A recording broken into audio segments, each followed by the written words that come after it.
Një luftë eventuale në Kosovë mund të ketë pasoja më tragjike se ajo në Bosnjë. Si do të veprojë Shqipëria në këtë rast? Do të tolerojë që bashkëabdetarët e saj të vriten në anën tjetër të kufirit? Është një pyetje që kërkon përgjigje të shpejtë nga Europa, në rast se duam të evitojmë një tragjedi tjetër që do ta gjente kontinentin të papërgatitur. Të Kosovës, 2 ditët e fundit në anë të ndryshme të Republikës ka vazhduar represioni i policisë serbe mbi familjet e qytetarëve shqiptar. Më të shumtën ka pasur bastisje ndjekje me pretekst të kërkimit të armëve, por edhe rrahje ke shtrajtime marrje në biseda informative në organet të sigurimit shtetëror të Serbisë.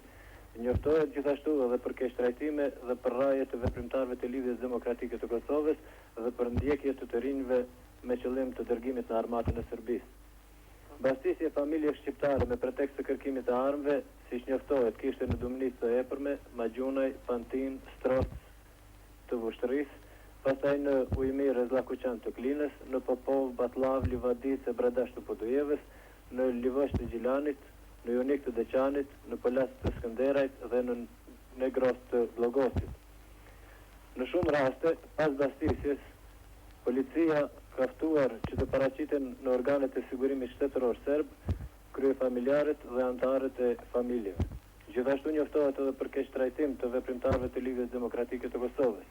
Kryetari i nëndegës së kësaj partie në Glavnik të Podujevës, Arif Ejupi, u rrah brutalisht, kurse kryetari i aktivit të Lidhjes Demokratike të Kosovës në Tërllabësh të Vushtrrisë, Ejup Aliu, u mor në organet e policisë. Nga kjo komunë njoftohet se në Magjunaj policia ka kërkuar të rinjun Bekim Magjuni me qëllim që të dërgohet në armatën serbe. Ke shtrajtime qytetarë shqiptarë, siç njoftohet, ka pasur edhe në anë të tjera të Kosovës, kurse në Klinj një qytetar serb ka rrahur rojtarin e fabrikës së ushqimit të kafshëve Jashar Doshin, i cili gjendej në krye të detyrës së tij. Në Këshillin për mbrojtjen e të drejtave dhe lirive të njerëzit në Prishtinë njoftohet se inspektorët serb